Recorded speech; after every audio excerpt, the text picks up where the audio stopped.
Hello Shipbreakers, I'm Tina, Community Manager at Blackbird Interactive and on Hardspace Shipbreaker. I'm here today with Goph and Serilia, the two top cutters on the race leaderboards and speedrunners, to ask some questions about their skill and experience. Hi. Hi. And you both have a YouTube channel to check out as well, so we'll link that in the description below for everybody to check out. YouTube and Twitch, actually. Oh, you're on Twitch as well? Okay, perfect. So despite race, being a solo competition, we hear it's actually a lot more collaborative than that, and it's actually the result of a group effort. Can you elaborate a little bit on this? Well, it kind of started with me sharing videos. I was the first one to make race videos, I think, on the internet at all, and I posted them to the Shipbreaker server, and I think also Reddit and the Steam forum. But anyway, around that kind of arose a community that, like, we all watch each other, and some of us post our runs over the course of the week, and we get the chance to watch and critique and build off of each other as the weekly race goes on. And that's what happens. Yeah, that's definitely how I started RACE2. I mean, I saw the mode in the game, then I started looking up videos, and I recognized his name since he was always on top of the leaderboard, and I learned a lot from that.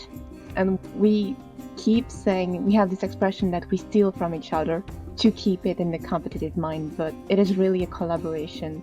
We generally, all of us, willingly share our strategies because we're excited to say, hey, we found this thing, look how cool it is. And it's really great to see others utilize whatever we gave away and see methods we have become commonplace.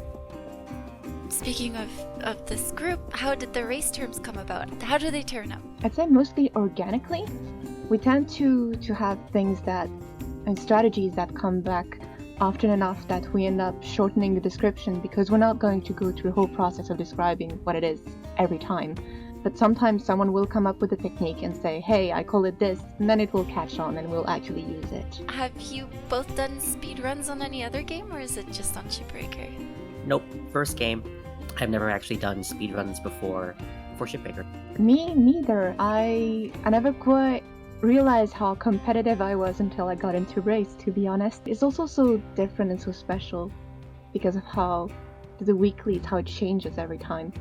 I think that's also why I keep doing race, because the weekly cadence keeps it fresh, as opposed to like a game, like a traditional game where it's like this one long thing and there's years of innovation and stuff that goes into the one run. But for the most part, it is just the same run over and over again.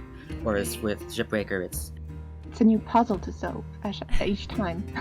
Yeah, that makes sense. Yeah, it's not like you're redoing the campaign over and over. What's one of the first tips you would give to someone who's wanting to get into speedrunning or competing in the race leaderboards, who's never done it before and is interested to give it a go? Do a run. Do 2 runs. Do 3 runs. Just start doing race, and then engage with the community. Like we in the Discord are there to like share tips and stuff. We try to be friendly about it. We might be aggressively telling everything that we know because we're excited to share with someone new. But yeah, the most important thing is to just like start. You can't get anywhere if you don't begin doing runs. On top of that, I'd say once you've done the ship a few times and learn the configuration of stuff, establish a route. I should explain what a route is. So try deciding what you're going to do at what point. Have a sequence of actions that you're going to take, and then think about, okay, should I really be doing this first? Is this the best moment? And from there you can optimize and then repeat. The reason why we have so many hours is because we repeat those runs. We repeat those routes. We rehearse them, and we learn to do them better and how to do them better because of the repetition. I guess on topic of route creation, never do one thing when you could be doing 2 or more things at once. Oh yeah, and always be doing something.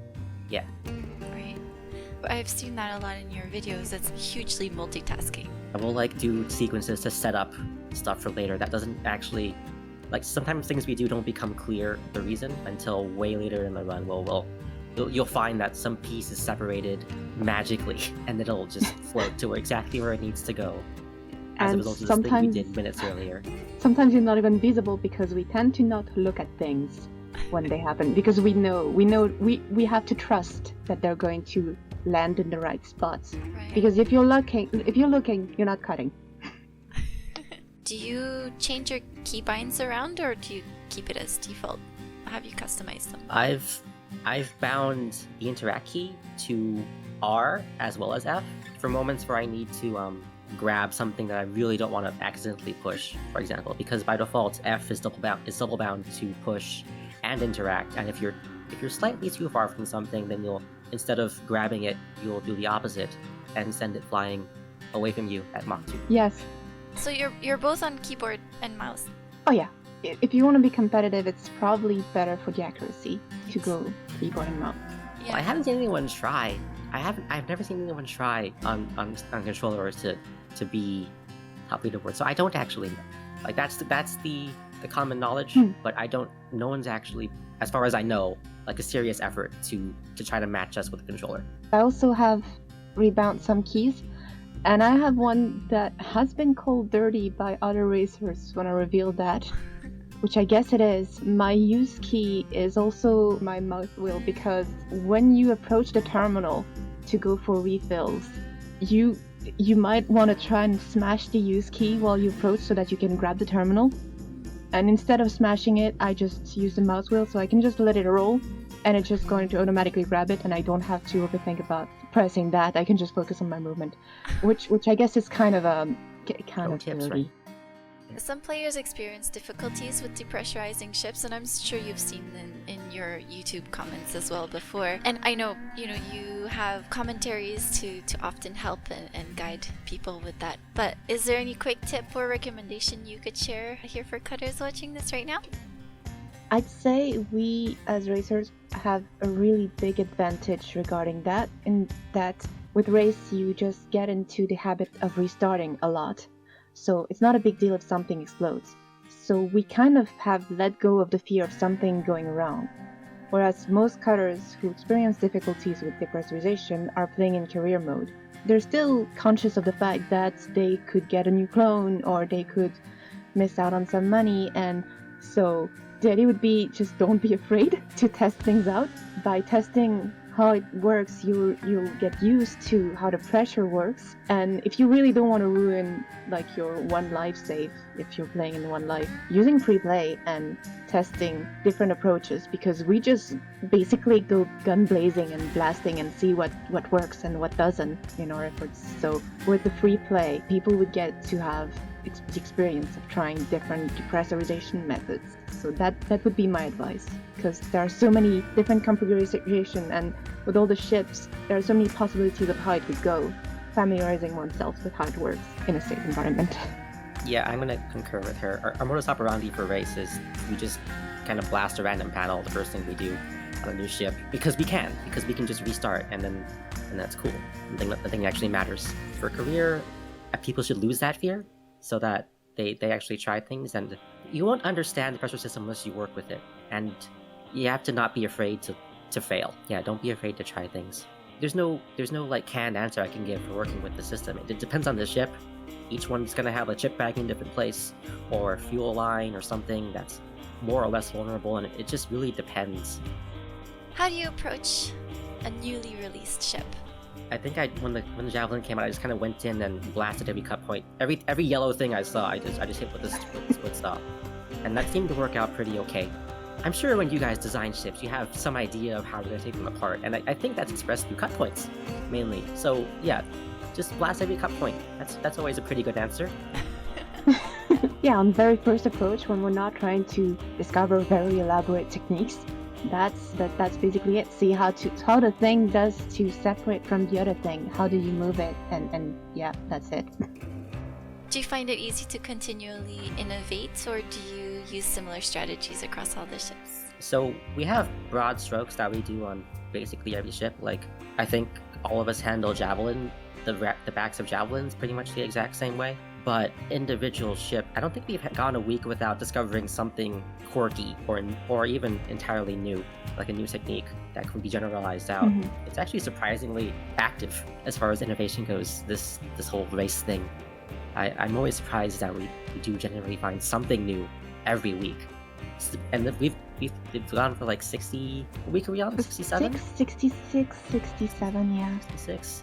Something like that. And yeah, something new Over a every year. week for 66 weeks. That's a lot. I think it's due to the fact that there is, both because of updates, because every time there's an update, we have something new to discover, because even the smallest change is going to affect our techniques. There's one more cut point, if there suddenly is a whole new object, if the object is placed differently, but also the randomization in the ships. It's never exactly the same ship. It could be just a table that has moved side, but that could mean that suddenly we have access to this specific panel that we didn't have before. It could be there's not the same number of computers, but that means we're not using the same amount of tethers to separate them. The weekly pace keeps it fresh. You really appreciate all the little details that goes in. Yeah, every valuable things that there is in this ship, so we can't let anything slide by, even the lights sometimes. Sometimes leveraging every quirk is exhausting, I'll admit, but they do Yeah. exist to be pushed and poked at, and we do try to make use of them all. Extract all the value, find all the shortcuts.